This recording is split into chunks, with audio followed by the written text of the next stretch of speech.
the painted decorations of Carlo Basilico in the Cinema Teatro. A visual journey where style, color, and light evolve to captivate the eye.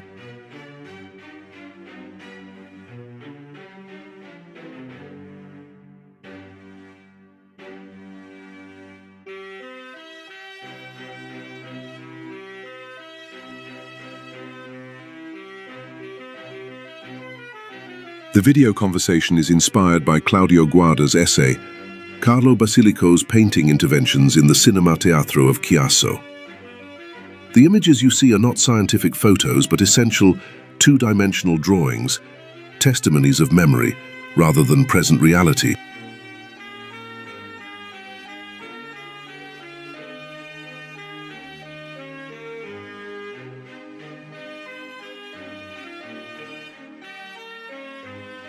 Welcome!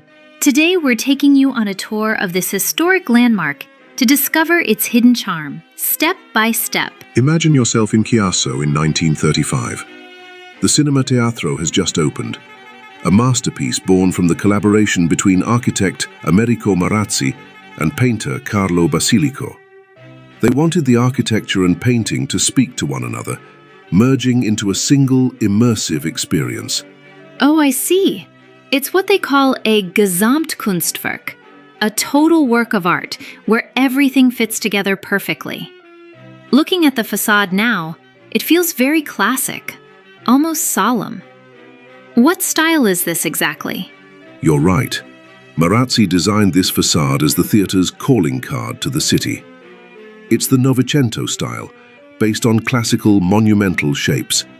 Notice how those four pilaster strips, the flat, vertical columns, divide the building and support the heavy stone beam at the top. Even the material, an artificial stone made to look like travertine, was chosen for its simple, austere look. It was the height of fashion at the time.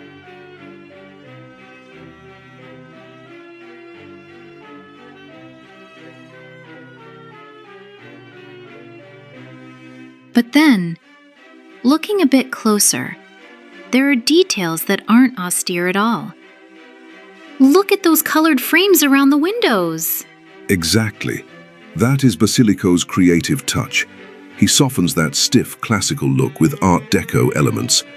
The ochre window frames, the azure glass, and that modern theater sign with its blue light. They introduce the geometric shapes and pure colors that wait for us inside. It's an industrial modernity, sharper and more geometric than the curvy lines of Art Nouveau. So these colors, the ochre and light blue, weren't just random choices? Not at all. They're a preview, a prelude to the story Basilico is about to tell. They lead us from the restraint of the outside world into the dreamy atmosphere of the interior.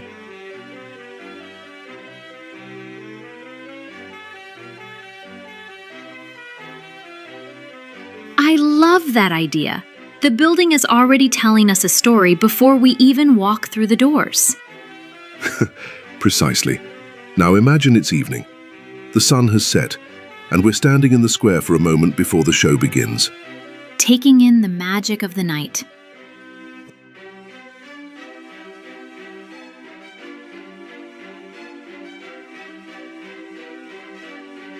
Exactly. Let's climb the stairs and cross the threshold. Inside, we'll see how that blue from the windows comes to life, unfolding in perfect harmony with the night. I can't wait. Let's go in. After you.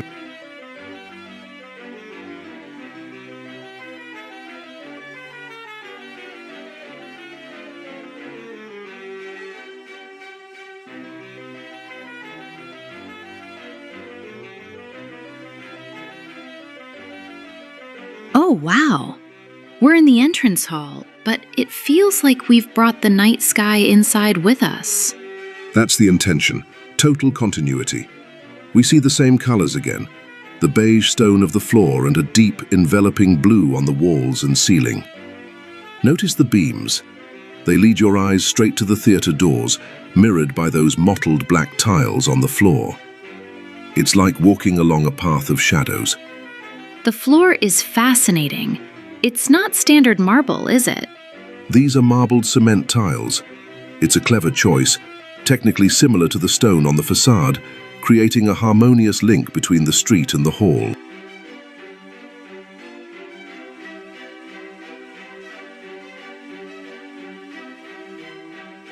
Wait a moment. Look at the decorations on the beams up there. They're so abstract. What are they?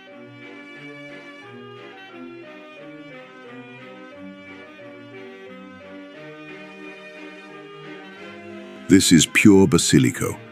These geometric friezes give the room its rhythm. You'll notice two repeating colors, carmine red and yellow.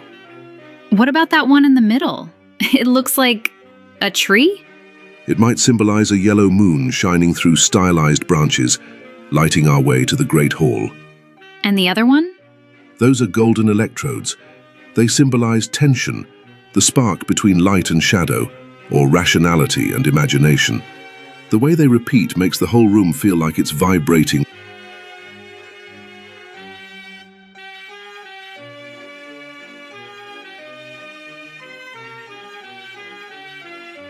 Basilico didn't just want to decorate, he wanted to move us. The ceiling and floor interact in a silent game of symmetry. These patterns aren't static, they practically pull your gaze toward the main hall. So the foyer is like a prep room for the senses? You've hit on the secret. This space is dim and geometric, specifically to contrast with the explosion of light and imagination waiting behind those doors.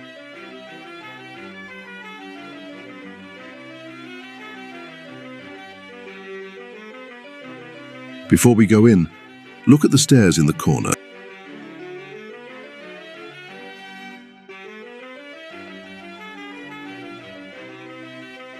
The colors are changing as we go up.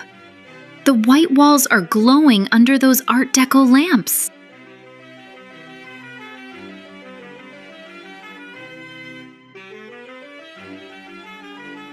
Yes, as we reach the upper foyer, the carmine red begins to take over, alternating with the white of the ceiling.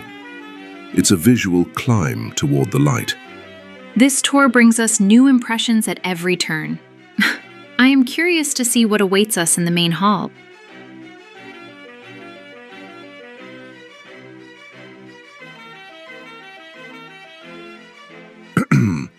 We will now explore the Great Hall by walking through the entrance hall to the stalls.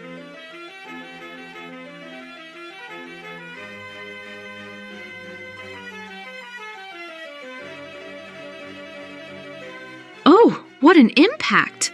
That yellow is so vibrant, and the blue is so deep. I've never seen a theater look like this. It's a bold gamble. The yellow warms the space, it feels sunny and open, but the cobalt blue anchors it. It's cold, solemn, and meditative. The blue is everywhere. The curtains, even the radiators. That's chromatic coherence. It focuses your eyes on the stage, while the contrast with the yellow creates a beautiful visual tension.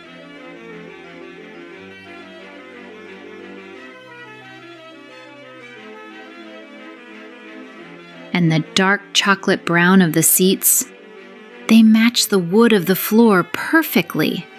Precisely. The wood and brown tones act as a bridge between the sun of the yellow and the depth of the blue. And that white on the gallery ceiling? That's the architectural breath. White reflects, blue absorbs, yellow scatters. It's a perfectly orchestrated symphony of color. I would not have thought that theater alone could convey so much with colors. Every room has its own language, if you can listen to it. And here is the color of the first act. However, the contrast between warm and cold colors deliberately creates a strong visual tension.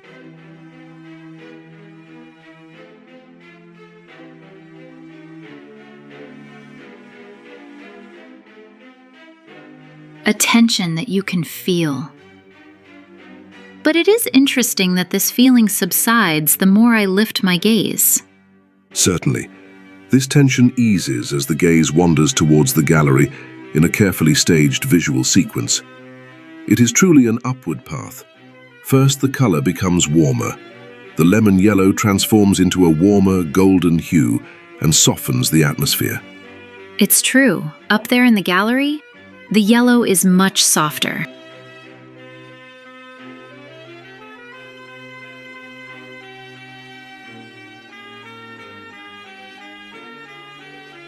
And the shapes also appear to be different.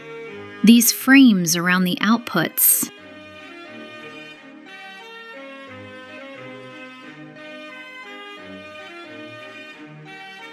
The shapes become softer. The wide Art Deco style frames surrounding the exits absorb the harshness of the blue and make it almost disappear.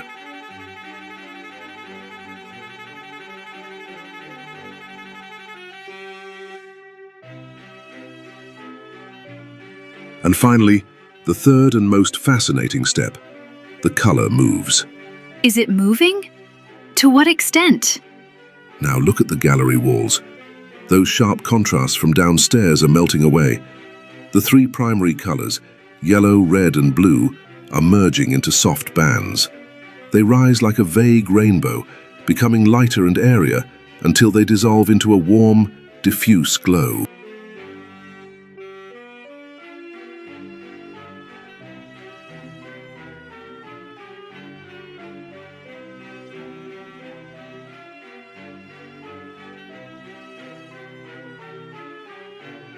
It is a remarkable effect. So, does all this have any significance?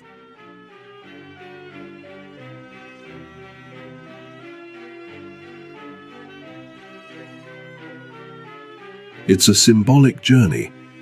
Basilico is leading us from the earth of the walls to the sky of the ceiling. The sky. Let's look up.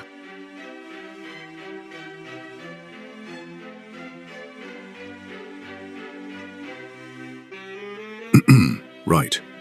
Let us now turn our gaze upwards to admire the final masterpiece of this ascent. That is interesting. It is like looking into a dream.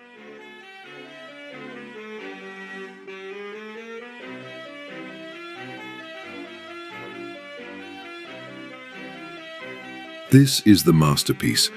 Looking at this ceiling is like immersing yourself in a flowing fairy tale. You can feel the influence of Gustav Klimt. See that golden dust?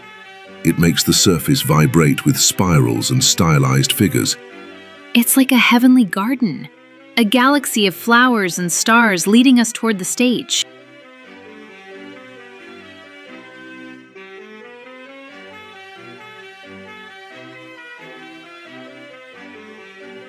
And figures appear from this starry sky. What do they represent? They are the symbolic heart of the entire work. In the center, you can see a mother kissing her child. Notice how the red base connects them to the earth. It symbolizes earthly motherhood, birth, and life. He is the bridge between our physical world and the spiritual dimension that surrounds it.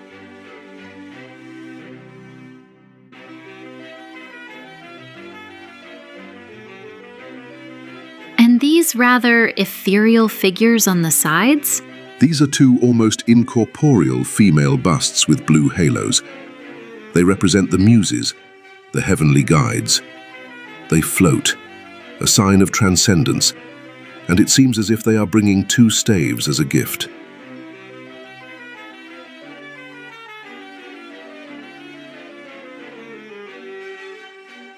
This ceiling is therefore the embodiment of the world of fantasy and dreams, the true function of cinema and theater.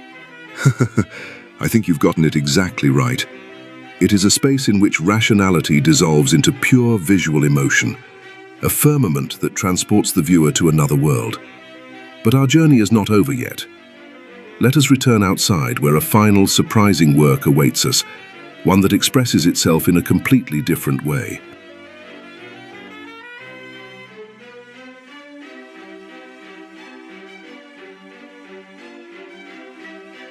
We're outside again.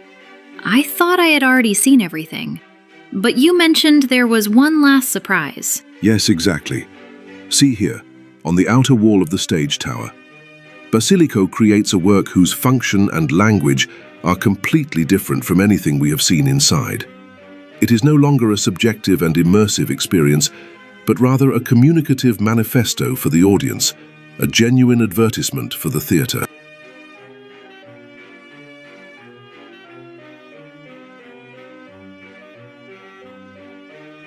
That's right. The style is completely different. It's much more graphic, more energetic. That's just how it is. To this purpose, the artist boldly employs the language of futuristic poster art. On closer observation, we find all the key elements again. It is a dynamic composition featuring an imaginary landscape in which modern buildings stand alongside metaphysical arcades, reminiscent of Deco. The architecture consists of geometric shapes that emphasize the dynamism. The style is characterized by decisive strokes, exaggerated perspectives, and unnatural coloring, all typical elements of futuristic poetics. The inscription Cinema Teatro also appears to be an integral part of the design. Definitely. It is not just a simple label. With its large letters, it becomes a structural element of the composition. There is one last detail to note. Please look at the top left corner.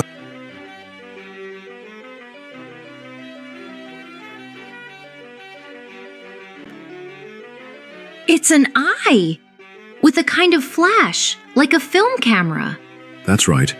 These rays, which permeate the scene, visualize the beam of light from the projector directed at the screen. This detail, however, reveals the deeper meaning of cinema. It is a game of intersecting glances, in which the viewer becomes part of the picture.